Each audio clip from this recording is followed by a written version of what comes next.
Good morning students, आप सभी का श्रीश्याम विज्ञान एकेडमी की ऑनलाइन क्लासेज में स्वागत है। आज का जो हमारा टॉपिक है वो है मानव में गुणसूत्रीय विकृतियां। और मानव में गुणसूत्र विकृतियां दो प्रकार की होगी, या तो फिर ऑटोसोमल या कायिक असामान्यता, या फिर होगी लिंग से संबंधित असामान्यता। नाम से पता चल रहा है कायिक यानी कि ऑटोसोमल, यानी कि जो परिवर्तन होगा वो ऑटोसोमल यानी कायिक कोशिका में होगा। तो ऑटोसोमल या कायिक असामान्यताएं, अब इसमें कायिक असामान्यताएं कौन कौन सी हैं, जिसमें सबसे पहला होता है डाउन सिंड्रोम। इस डाउन सिंड्रोम को मंगोलिज्म, डाउन सिंड्रोम को मंगोलिज्म के नाम से भी जाना जाता है। इस विकार की जो खोज है वो सर्वप्रथम 1866 में लैंगडन डाउन नामक वैज्ञानिक ने की। डाउन सिंड्रोम को मंगोलिज्म रोग के नाम से भी जाना जाता है। और डाउन सिंड्रोम की जो खोज है वो 1866 में लैंगडन डाउन नामक वैज्ञानिक ने की थी। अब इस प्रकार की जो असामान्यता है वो कैसे होगी, 21वीं जोड़ी के गुणसूत्र में एक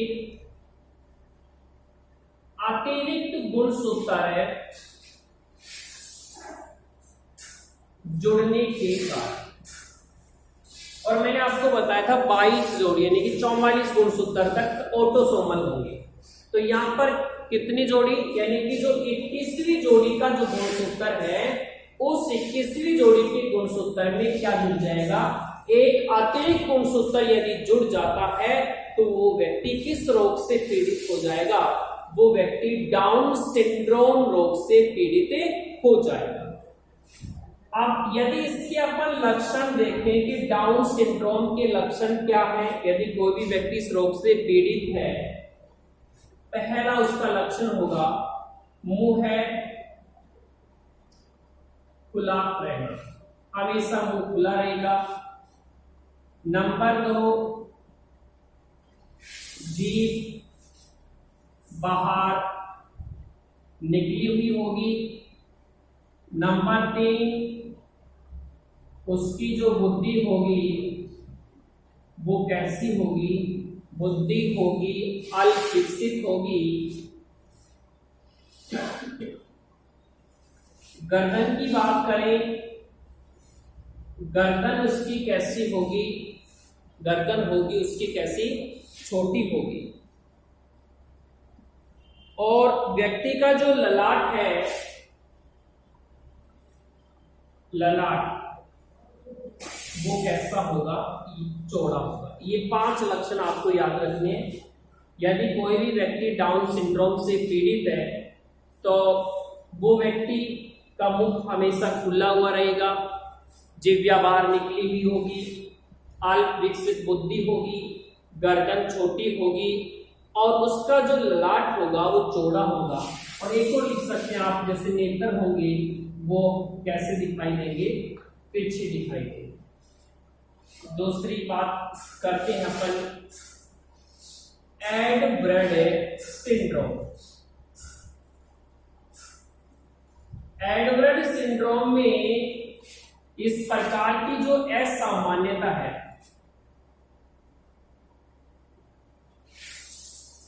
इस प्रकार की जो असामान्यताएं हैं वो 18वीं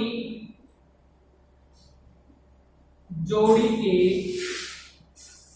गुणसूत्र में एक अतिरिक्त गुणसूत्र जुड़ने के कारण एडवर्ड जो सिंड्रोम होगा वो किसके कारण होगा, यानी कि जो 18वीं जोड़ी का जो गुणसूत्र है उस 18वीं जोड़ी के गुणसूत्र में क्या जुड़ जाएगा, एक अतिरिक्त गुणसूत्र जुड़ जाएगा, तो वो व्यक्ति किस रोग से पीड़ित हो जाएगा, वो व्यक्ति पीड़ित हो जाएगा एडवर्ड सिंड्रोम। लक्षण की बात करें तो एक लक्षण आप भी ऊपर वाला भी लिख सकते हैं कि उसकी जो बुद्धि है वो अल्पविकसित होगी। अब देखो यहाँ पर गर्दन मैंने छोटी लिखवाई थी ऊपर वाले में, तो यहाँ पर आपको छोटी नहीं लिखनी है। जो गर्दन है वो कैसी होगी, उसकी जो गर्दन पाई जाएगी वो कैसी पाई जाएगी, जाल युक्त गर्दन होगी।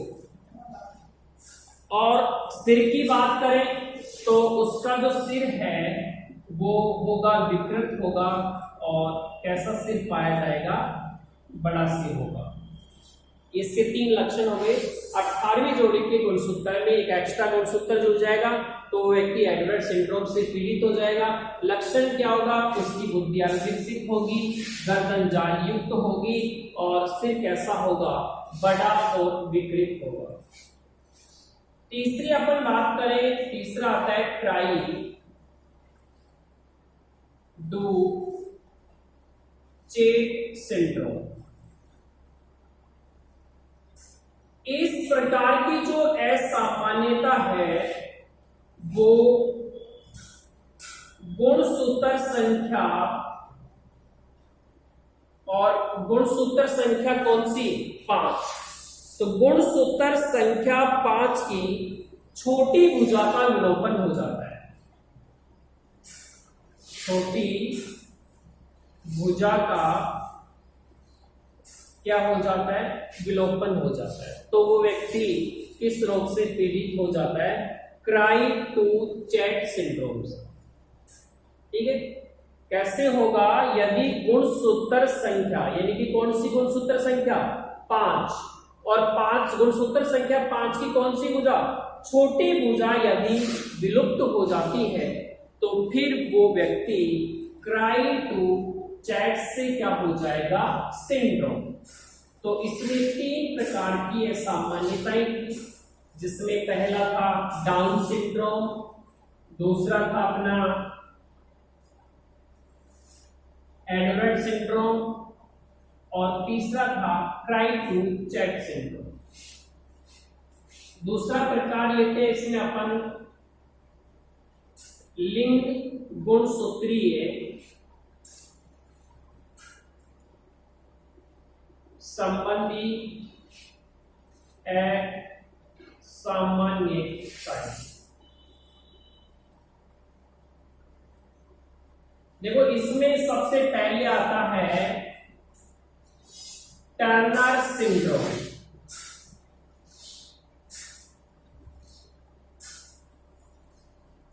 कौन सा सिंड्रोम आएगा, टर्नर सिंड्रोम। और ध्यान रखना टर्नर सिंड्रोम में जो गुणसूत्र होंगे वो कितने होंगे, 45 होंगे। या फिर आप ऐसे में लिख सकते हैं 44 तो कायिक गुणसूत्र होंगे। अब ध्यान रखना इसमें जो भी है सामान्यता होगी वो कौन से गुणसूत्रों में होंगी, लिंग सेक्स गुणसूत्रों में होंगी। तो X0 ये इंपोर्टेंट है। टर्नर सिंड्रोम में गुणसूत्र कितने होंगे, 45।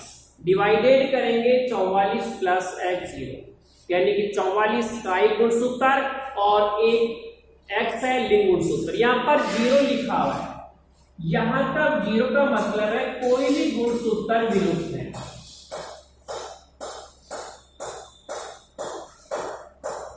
और कौन सा गुणसूत्र विलुप्त है, वो है X गुणसूत्र। तो अपन लिख सकते हैं टर्नर सिंड्रोम में एक X गुणसूत्र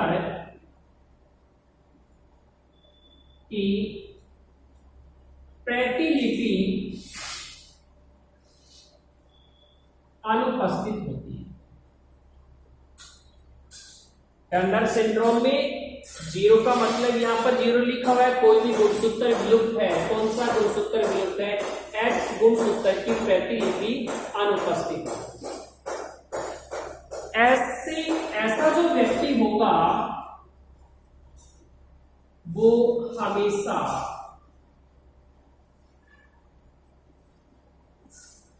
क्या होगी, महिला होगी, क्योंकि इसमें बताया गया है कि एक एक्स गुणसूत्र का इसमें क्या होता है, अभाव हो जाए, और ऐसा जो व्यक्ति होगा वो हमेशा क्या होगी, एक महिला होगी। अगर अपन लक्षण देखें तो लक्षण में होगा स्त्रियों की लंबाई कम होगी, लक्षण लिख सकते हैं।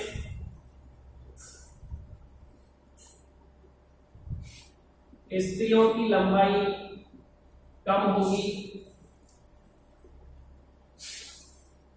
लैंगिक के विकास है वो देरी से होगा, अल्प विकसित बुद्धि होगी, और जो स्तन होंगे वो कैसे होंगे, वो छोटे होंगे, या फिर अपूर्ण विकसित भी लिख सकते हैं। तो ये हो गया अपना कौन सा, टर्नर सिंड्रोम। टर्नर सिंड्रोम में टोटल 45 गुणसूत्र होंगे, 44 प्लस एक्स, 0 का मतलब कोई भी गुणसूत्र विलुप्त है, तो कौन सा एक्स, यानी कि एक्स प्रतिलिपि का अनुपस्थित होगी। और ऐसा जो व्यक्ति होगा वो हमेशा महिला होगी क्योंकि एक्स अनुपस्थित है। लक्षण क्या होंगे, स्त्रियों की लंबाई कम हो जाएगी, लैंगिक विकास देरी से आएगा, बुद्धि होगी वो अल्प विकसित होगी, और जो स्तन होंगे वो कैसे होंगे, छोटे होंगे। ये हुआ टर्नर सिंड्रोम। दूसरा आता है क्लाइनफेल्टर सिंड्रोम। क्लाइनफेल्टर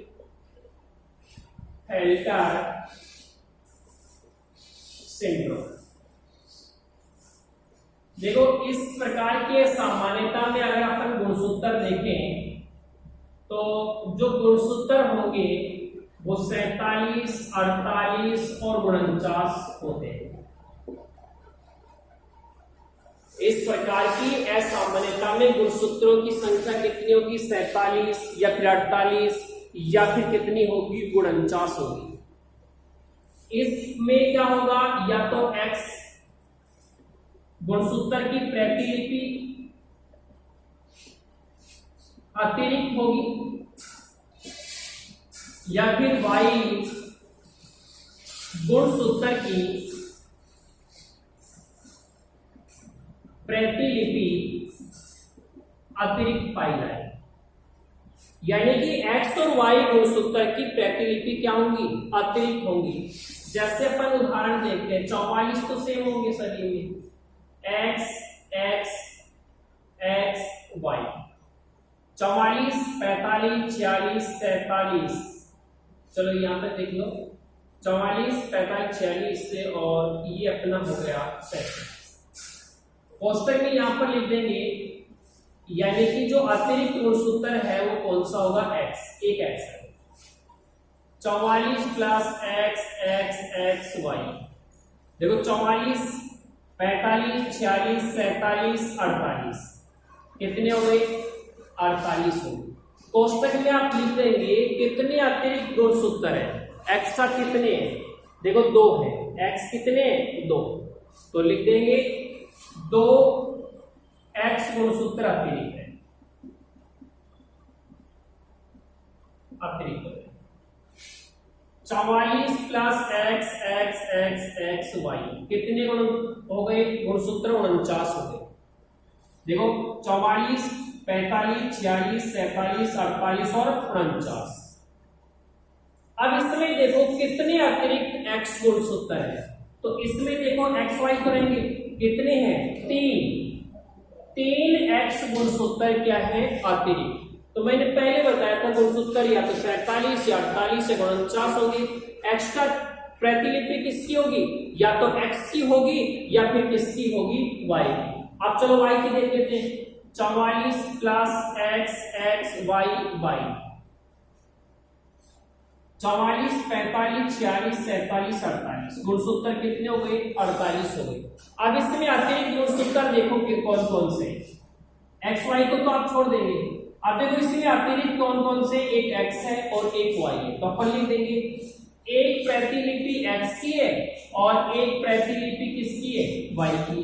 और उदाहरण देखो 44 plus X X X Y Y, इसमें देखो 44 45 46 47 48 49 69। इसमें देखो प्रतिलिपि कौन सी एक्स्ट्रा है, इसमें दो तो एक्स है, एक्स वाई को छोड़ो, दो एक्स गुणसूत्र और एक क्या बन गया, वाई गुणसूत्र के अतिरिक्त है। तो ये हो गया अपना क्लाइनफेल्टर सिंड्रोम। लक्षण देखें तो लक्षण में क्या हो जाएंगे, पहला पॉइंट सभी में लिखना है, अल्प विकसित बुद्धि होगी, स्तन छोटे होंगे और ऐसे जो व्यक्ति होते हैं वो बांझ हो सकते हैं। तो ये इसके क्या हो गए, लक्षण हो गए, स्तन छोटे होंगे, ऐसे व्यक्ति बांझ हो सकते हैं, अल्प विकसित बुद्धि होगी और शरीर पर बाल भी क्या होंगे, कम उपस्थित होंगे। क्लाइनफेल्टर हो गया अपना कंप्लीट। जी तीसरा जो पॉइंट अपना आता है वो आता है सुपर फीमेल।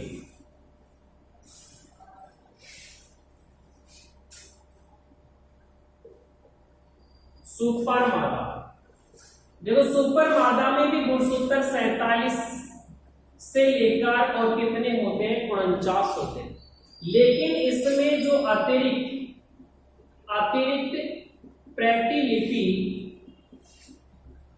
एक्स गुणसूत्र की होगी, एक्स से गुणसूत्र की होगी, ये आपको ध्यान रखना है। ओनली और ओनली कौन से गुणसूत्र की, एक्स गुणसूत्र की उपस्थित होगी। सुपर मादा या सुपर फीमेल में जो गुणसूत्र हैं वो 47 से लेकर 49 तक होंगे, लेकिन सुपर फीमेल में अतिरिक्त जो प्रतिलिपि पाई जाएगी वो कौन से गुणसूत्र की होगी, वो एक्स गुणसूत्र की होगी। देखो 44 तो आएंगे सभी में, 44 से 44 प्लस एक्स एक्स एक्स 44 45 46 और 47 हो गए 47 गुणसूत्र। अब इसमें अतिरिक्त कितने, एक एक्स गुणसूत्र अतिरिक्त, 44 plus X X X x, मैंने बताया था जो भी प्रतिलिपि अतिरिक्त होगी वो एक्स गुणसूत्र की होगी। कितने हो गए, 48, 44 45 46 47 कोष्टक में लिख देंगे कितने, दो एक्स गुणसूत्र क्या हो जाएंगे, अतिरिक्त हो जाएंगे। 44 plus X X X X x, total कितने हो गए, 49, अतिरिक्त कितने हो गए, 3, तो कोष्टक लिख देंगे 3 एक्स गुणसूत्र की प्रतिलिपि क्या हो जाएगी, अतिरिक्त। तो सुपर फीमेल में गुणसूत्रों की संख्या 47 से लेकर 49 होगी और अतिरिक्त प्रतिलिपि जो पाई जाएगी, एक्स्ट्रा जो गुणसूत्र होंगे वो कौन से होंगे, एक्स गुणसूत्र होंगे। देख लो यहाँ पर जितने भी अतिरिक्त है सभी एक्स है, ठीक है।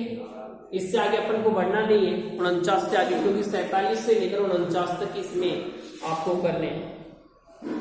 और यदि अपन देखें लक्षण, तो लक्षण इसके अगर अपन देखें तो एक पॉइंट सभी में आ रहा है, यानी कि अल्प विकसित बुद्धि हो जाएगी लक्षण में।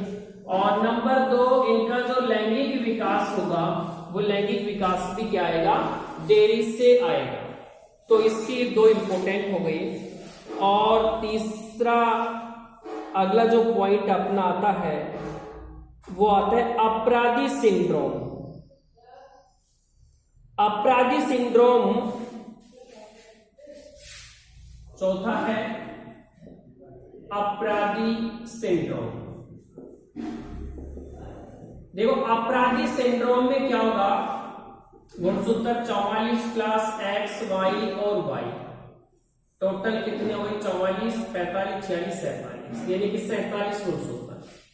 लेकिन अपराधी सिंड्रोम में आपको ध्यान रखना है, जो अतिरिक्त प्रतिलिपि पाई जाएगी, अतिरिक्त प्रतिलिपि वो वाई गुणसूत्र की होगी। कौन से गुणसूत्र की होगी? वाई गुणसूत्र की अतिरिक्त प्रतिलिपि। ठीक है, 44 plus X Y Y, total कितने हो गए? 47 गुणसूत्र हो गए। इसमें जो अतिरिक्त प्रतिलिपि है वो कौन से गुणसूत्र की है? वाई गुणसूत्र की है। तो ऐसे व्यक्ति अपराधी प्रवृत्ति के होंगे। अगर इसके अपन लक्षण देखें तो ऐसे व्यक्ति हैं वो अपराध प्रवृत्ति के होंगे। कैसे प्रवृत्ति के होंगे? अपराध प्रवृत्ति के होंगे। उनकी जो बुद्धि है वो अल्प विकसित होगी, और यदि उनका कद देखें तो उनका जो कद कैसा होगा? लंबा होगा। तो ये अपना हो गया कौन सा? अपराधी सिंड्रोम। ये कंप्लीट हो गया मानव में गुणसूत्र विकृतियां। तो मानव में कौन कौन सी गुणसूत्र विकृतियां पाई जाती हैं? तो मानव में गुणसूत्र विकृतियां मैंने आपको एक बताई, टर्नर सिंड्रोम, जिसमें गुणसूत्र आपके 45 थे।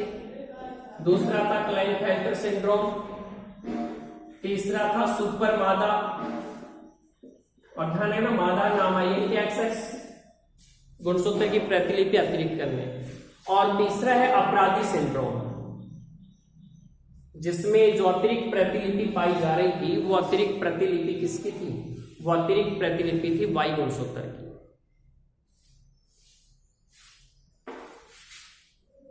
ये कंप्लीट हो गया अपना। इसमें आपको एक ध्यान देने योग्य बात है कि आनुवांशिकता का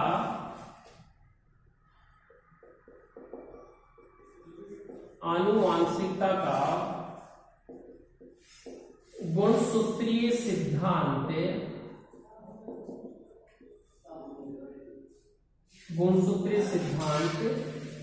1902 में ये एनसीईआरटी में लिखा है, और आरबीएससी में लिखा हुआ है 1903। तो आप सही मानेंगे एनसीईआरटी का 1902, तो आनुवांशिकता का गुणसूत्रीय सिद्धांत है 1902 में दिया गया। किसने दिया था? सटन बोवेरी नामक वैज्ञानिक ने दिया था। और इस सटन बोवेरी नाम इन वैज्ञानिक ने बताया कि गुणसूत्रों के ऊपर क्या पाए जाते हैं? जीन। यानी कि जीन जिनके ऊपर सवार होते हैं, जिनके ऊपर उपस्थित होते हैं, वो जीन उन्हीं के साथ अगली पीढ़ी में वंशानुगत हो जाते हैं। ये उनके सिद्धांत की थीम थी कि जीन जिन गुणसूत्रों के ऊपर उपस्थित होते हैं उन्हीं के साथ वो अगली पीढ़ी में क्या हो जाते हैं? वंशानुगत हो जाते हैं, यानी कि अगली पीढ़ी में चले जाते हैं। तो इससे अपन सटन बोवेरी परिकल्पना भी कह सकते हैं, सटन बोवेरी परिकल्पना भी आप कह सकते हैं। तो आज का ये टॉपिक यहां पर समाप्त हुआ।